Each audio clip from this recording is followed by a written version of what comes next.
Chamber की जायज मांगों की अनदेखी पर गुरुग्राम जिला बार एसोसिएशन ने राज्य सरकार के खिलाफ जताई नाराजगी। गुरुग्राम जिला बार एसोसिएशन, जो कि 9,300 से अधिक कानूनी पेशेवरों का प्रतिनिधित्व करता है, राज्य सरकार द्वारा वकीलों के लिए उचित चैम्बरों की मांगों को लेकर नजरअंदाज किए जाने पर गहरा संतोष व्यक्त करता है। यह मुद्दा लंबे समय से लंबित है। गुरुग्राम में कानूनी पेशेवरों की कार्यस्थिति और कार्य क्षमता को गंभीर रूप से प्रभावित भी कर रहा है।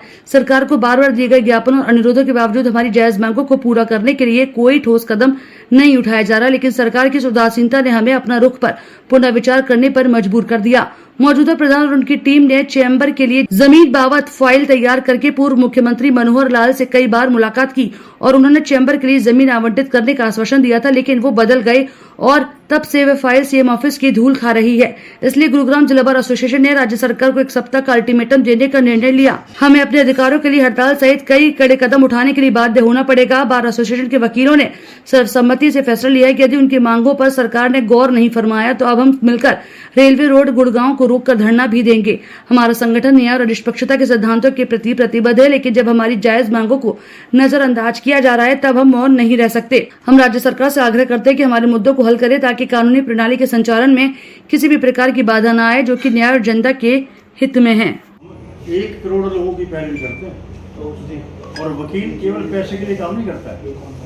वकील 1 करोड़ लोगों को न्याय मिले उनके लिए अदालत के अंदर उनको कानूनी सुविधाएं उपलब्ध कराता है।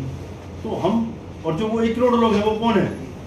वो 1 करोड़ लोग भी मतदाता हैं जो किसी भी पार्टी को सरकार के अंदर ला सकते हैं और किसी भी पार्टी को सरकार से बाहर कर सकते हैं। तो हम आपके चैनल के माध्यम से कहना चाहते हैं कि वकीलों की जो समस्याएं हैं वो केवल वकीलों तक सीमित नहीं, उसमें लिटिगेंट्स भी, हमारे मुवक्किल भी हैं उसके अंदर और 1 करोड़ लोग उससे प्रभावित हैं।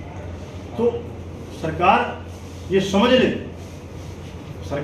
ले कि अगर हमारी इस समस्या का समाधान जल्दी नहीं किया तो जैसा हमारे प्रधान जी ने भी कहा कि हमारी बार की पूरे हाउस की बैठक होगी और उस बैठक के अंदर हम गुरुग्राम ही नहीं पूरे हरियाणा के अंदर अपनी इस आवाज़ को बुलंद करेंगे और अपने इस आवाज़ के लिए हमें जो भी लोकतांत्रिक प्रणाली के अंदर, लोकतंत्र के अंदर जो भी माध्यम चुनना पड़े हम उसको चुनने से पीछे नहीं हटेंगे।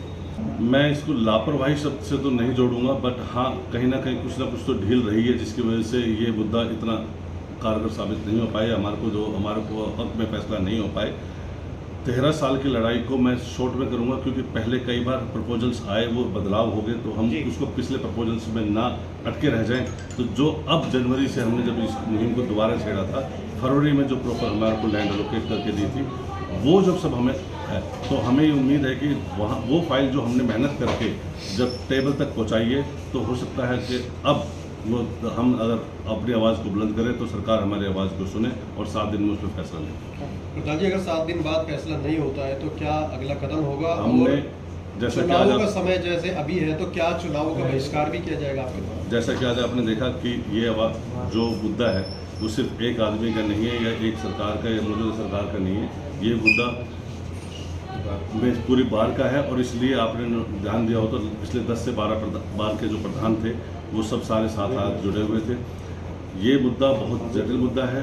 इस मुद्दे का जो अंतिम फैसला होगा तो अगर सरकार की तरफ से अब भी अनदेखी रही तो हम बार की पूरी एक जनरल हाउस की मीटिंग बुलाएंगे, उसमें फैसला लेंगे कि हमें आगे क्या करना है। लेकिन आज हमने ये मोटे तौर पर ये फैसला लिया कि हम अपनी आवाज़ को उठाने के लिए जितने भी कड़े फैसले लेने पड़े, चाहे हमें रोड पे निकलना पड़े, और उसमें अगर हमें ऐसी नौबत आई कि सरकार बिल्कुल ही हमारी तरफ बेरुखी वाला रवैया अपना रही है तो फिर हमें अगर सरकार इस आने वाले इलेक्शन का बहिष्कार भी करने का फैसला लेना पड़ा तो वो ये सारे फैसले लेकिन बार में रखे जाएंगे। जो बार सर्वसम्मति से डिसाइड करेगी उसके ऊपर आगे बढ़ेगा। इसको निवेदन भी समझ सकते हैं, इसको आप चेतावनी भी समझ सकते हैं। ये आपका काम है, सरकार का काम है, हमारा काम नहीं। यहाँ एक ऐड करना चाहूँगा, जैसे हमारे प्रधान जी ने बताया कि गुड़गांव बार सिर्फ और सिर्फ गुड़गांव तक सीमित नहीं है। यहाँ लगभग नज़दीक के 6 जिलों से वकील आते हैं और गुड़गांव बार का में जो भी आवाज़ उठती है वो उसकी आवाज़ 6 जिलों तक पहुँचती है। तो अगर हमारी आवाज़ भी अगर अनदेखी करी जाएगी तो फिर हमें कड़े फैसले लेने पर मजबूर होना ही होगा। हमारी बार हरियाणा की सबसे बड़ी बार है और जितने केसेस की पेंडेंसी हाई कोर्ट में है उतने ही लगभग केस हमारे यहाँ पेंडिंग है। तो पेंडिंग का कारण भी यही है कि ना वकीलों को सुविधाएं मिल पा रही है, ना मुवक्किलों को मिल पा रही है। और जहाँ तक हमारा ये जो कोर्ट है, कोर्ट प्रोमाइसेस है, ये भी छोटा हो गया है। जजेस भी एक छोटे छोटे कमरों में बैठे हुए हैं, तो काम करने का सही जो तरीका होना चाहिए, मूलभूत सुविधाएं जो होनी चाहिए वो नहीं मिल पाती, जिसकी वजह से पेंडेंसी लगातार बढ़ती ही जा रही है। तो इसको भी देखते हुए सरकार को सोचना चाहिए कि अगर गुड़गांव जैसे शहर में भी, जहाँ से शायद हिंदुस्तान का सबसे ज़्यादा जीएसटी गुड़गांव से जाता है, वहाँ भी अगर आप मूलभूत सुविधाओं नहीं दे पा रहे एक न्याय प्रणाली को, तो ये दुर्भाग्य की बात है।